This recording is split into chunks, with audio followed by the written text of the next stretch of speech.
Welcome back, folks, to the Late Late Show. My next guest is a shy and retiring host who could start a row in an empty house. For some, he is a much-loved journalist and opinion former. For others, he's a much-too-loud rabble-rouser who'll say anything to get attention. However, one thing we can all agree on is that he's never been lost for words or needed to find a fence to sit on. Would you please welcome the star of YouTube's Uncensored, Mr. Piers Morgan?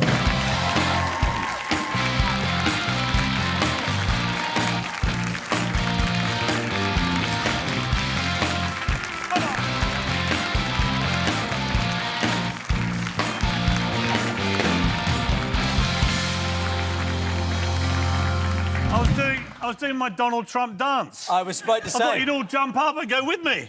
Big Trump energy going on with that, Piers, A I lot have of to Trump say. energy. A lot of Trump energy. Welcome to the show. By the way, I heard Emily's interview, just for the record, about our dinner party. Yes. She was completely wrong about what would happen in the election, and I was completely right. Just for the record. For your very attractive audience, by the way. Yeah, you're not easily bought, are you? What I love, Piers, is that you've already given us your first answer without the first question even being asked. This is so Well, I've not good. done your show. I've not done it since you took over. That's true. And he's great, isn't he? I love him. So it's And great. That's why I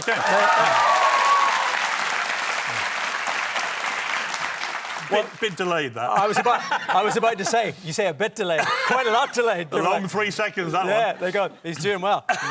Not so much. Let's talk about your show, Uncensored. It's on YouTube, 3.5 million subscribers. What happens on the show? You know, we just do whatever's in the news. We do debates. What we try and do is get people on both sides, and smart people don't like dummies, so you can't come on, unfortunately. And we get people to debate whether it's the US election, whether it's the Israel-Hamas war, whether it's P. Diddy, whether it's the royal family, whatever it is in the news. I want to have debates that young people in particular are having. You know, people say, why do you go on YouTube now? And I bet if I just said to the audience, young audience, how many of you use YouTube a lot? Put your hands up. Well, there's your answer, right? YouTube is now the new medium for young people. I've got 3 sons and a daughter, from 31 down to 13. None of them really watch much television. Live sport, maybe. Your show, obviously. But actually what they do is they watch everything through YouTube. And in America, for the first time at an election, more people watched election coverage on the night on YouTube than watched it on traditional broadcast or cable television. So there's been a real sea change. It's the future. It's the way everything's going. And I wanted to be at the start of it, not the finish. So you're talking about election night. We're talking about guests. One of your old guests has ended up being re-elected. You predicted this. Why did you think he was going to win? Well, I had a feeling look, just so you probably don't know, because you're too young, this audience, but in 2008, I did a show called Celebrity Apprentice, and Donald Trump was the host. This is in America. And I ended up winning it. So we became quite good friends from that. And after that, I went on his apprentice show each year as like his boardroom advisor. And then I went to CNN in America, and I interviewed him probably 30, 40 times. And then this guy that I knew quite well, he was a kind of real estate billionaire tycoon, larger than life, great character and so on, suddenly runs for president, 2015. And I can remember everyone mocking him. Everyone was laughing. He gave this big announcement at Trump Tower in New York. And I watched the reaction. I was like, wow, you don't know Donald Trump like I do. Because this guy would only be entering if he thought he could win. And sure enough, he ended up winning. And I wrote a column the day he ran saying, I think Trump will have the last laugh. Because I had a feeling when I went around Middle America doing crime documentaries and things, I could just feel it. They wanted somebody who was just different to normal politicians. They wanted a kind of wrecking machine to what they saw as Washington bureaucracy and the kind of elite establishment. And in Trump, they had their guy, you know, good, bad and ugly. He was that person. And then 2020 was very hard to call because of the pandemic. You know, it didn't surprise me that he lost that, and he did lose. And I've told him to his face, you lost that, so stop pretending you won. But this time I got that feeling of 2016 only stronger. And this time I felt it was like, yeah, he's going to win big. And I kept telling people he's going to win big. So the argument about whether Trump is just for the few, the kind of MAGA few, it's over. You know, he's now got a grip now over the majority of Americans. But as Emily said, he's got to now deliver on what he promised. Would you say you've got a love-hate relationship with Donald Trump? Yeah, because he has that with everyone. Yeah. I've had good times with him. I've had, you know, when he became president the first time, I interviewed him on Air Force One. I did him 3 or 4 times. Went to the Churchill War Rooms, I remember, was great. Met him in the beast car they have, the presidents. All that kind of stuff was great. And then we had a massive falling out. You did have a massive falling out. You're going to remind me, aren't you? We're going to remind you of what he said about Piers recently. You see Piers Morgan? He sort of had it. I think Piers is over the hill. He opened the show with an interview of me. I did him a favor. I didn't want to do a stupid show. It's on Fox Nation. He opened with great ratings when he did me. And then after my interview was finished, he bombed, and he's now down over 70%. And maybe they'll someday learn that maybe they should hire me as an anchor. Should I go to work as an... We'll get that greatest rating. So, you also called him a loser. He also did a statement. He did 4 statements about that. It was after our interview. And the last statement said, I was so dead I was catching flies. None of this takes a fizz out of you, does it? No, I couldn't give a damn. It's all part of the Trump thing, you know. And now, even though he said that, then you're back cozying up to him because he's president again. Well, no, that was 2.5 years ago. And then about, I don't know, it must have been about 6 months later, the phone goes at home and it's him. And he was still, he was like, Piers, it's Donald. Are we good? I went, of course we're good, Mr. President. And we had a great chat like nothing had happened. And that's the thing about Trump, is that he'll blow hot and cold.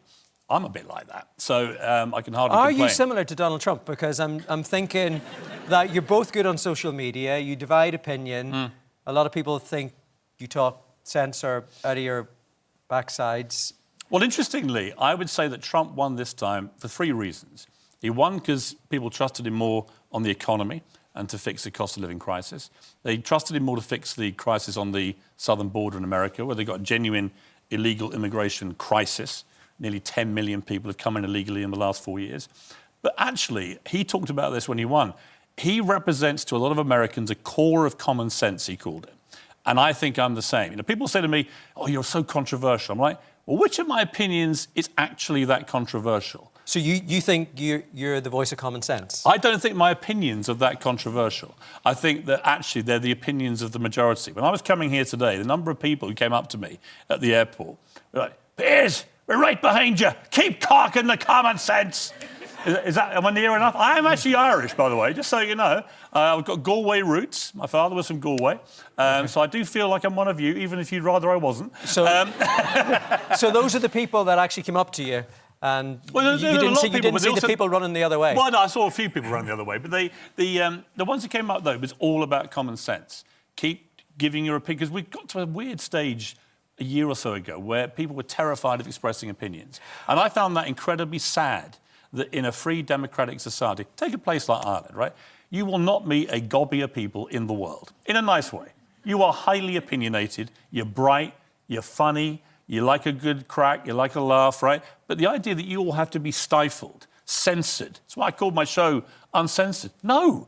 And you should all be able to disagree with each other. You and I should be able to go to the pub, have a few pints of the black stuff, argue about everything, and then stay friends. Funny enough, Emily and I are like that. We have terrible dinner parties where we end up shouting at each other, and then we can't wait to do it again.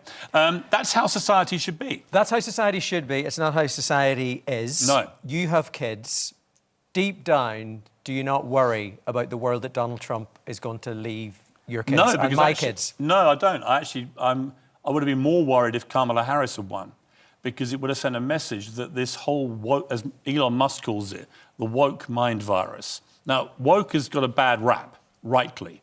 What it used to be was raising awareness for social and racial injustice. By that criteria, I'm woke. But that's not what it is anymore. What it's become is a kind of new form of fascism, where people who identify as woke, they want to dictate how everybody else, how they dress, how they speak, what they find funny, the jokes that they can laugh at, the heroes that they can revere, the books they can read, the movies they can enjoy. That is fascism. It's the very thing that they profess to hate most. And here's one example I'll give you. And this might not be popular in the room, but I don't care. And it's this. In America, the most popular ad that Trump did was about the whole issue of trans athletes in women's sport, which I've been very vocal about for years. I think it's completely unfair, unequal, and it shouldn't be happening. I also want equal rights and fairness for all trans people at the same time. There's nothing to do with being transphobic. It's about protecting women's rights. Trump did an ad, and all it said was, Kamala is for they, them. Trump is for you. They reckon it was the most effective 30-second political ad in modern times because it resonated with the public. You say that, but the exit polls after that American election didn't talk about pronouns. They said people were voting on the economy. And yeah, but that ad, they reckon, the New York Times, which is a liberal newspaper, they said that ad may have swung it by 2 to 3 points. Unbelievably effective. a lot of people would also say that the trans community out there are people who are fearful and need supported. And the idea of being woke isn't about being a fascist. It's about going through life instead of having your eyes closed, having your eyes open, and maybe just trying to be kind. Do you even believe that? I do. Really? I think there's a lot of people Come do. on. That's not what woke means. Woke is people running around screaming hysterically about absolutely everything, and they want to dictate how people lead their lives. And we are a free democratic society. You should be able to lead your life how you want to lead it. Have the opinions you want to have. Have the right to live your life how you want to lead it. Do you believe everything you say, or is there an element, Yeah, I do. Piers, of stirring the pot? I do. I genuinely hate vegan sausage rolls. And by the way, so does everybody else, because their sales are bombs. I was right about that as well. Look, I do believe what I say. It's not like I don't just literally sit there and go, let me find something to wind up all the wokies, even though they are very easy to wind up. But I genuinely believe what I say. But again, I come back to, you might categorise my views as controversial. I don't. I genuinely No, think... I just categorise some of your views as wrong. I don't think they're controversial. Well. In the same way that you said that I'm wrong. OK. Let's test that theory. Let's test that theory. Which of my views do you think are so wrong? I would say... Patrick, how long have we got? how long have He's we got? running down the clock. You see my point? I'm not running down the clock. Now you're struggling, right? Because No. you know I'm controversial, but you can't remember why. Piers, I mean, we literally could be here until 12 Give me o'clock. one. Until 12 o'clock. Give me one. Well, I think the idea of supporting Trump, for a start... I didn't support Trump. I said he'd win. If he called you in the morning, would you take a job? Well, hang on. You say, no, I wouldn't take a job. No, absolutely not. No, of course not. No, I'm a journalist. I don't take jobs with administrations in government. Really? No, absolutely not. The phone goes, hey, Piers, I really need you. Come on, I really need you, Piers. I have had a few funny phone calls with him recently. In fact, you've reminded me of a great one.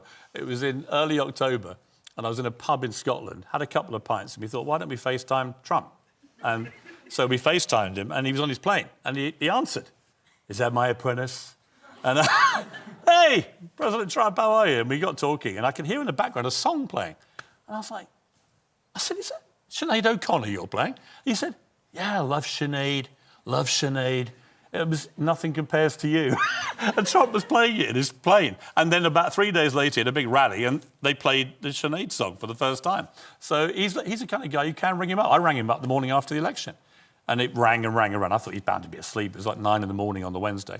And then I heard, Piers, can you believe this? This is something else, huh?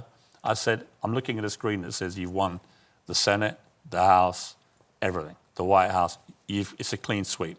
And I just want to say to you, I know we've had a rocky time over the years, up and down. This is the greatest political comeback I've ever seen in my life. And knowing he likes his golf, I said, you're now the Tiger Woods of politics. He loved that.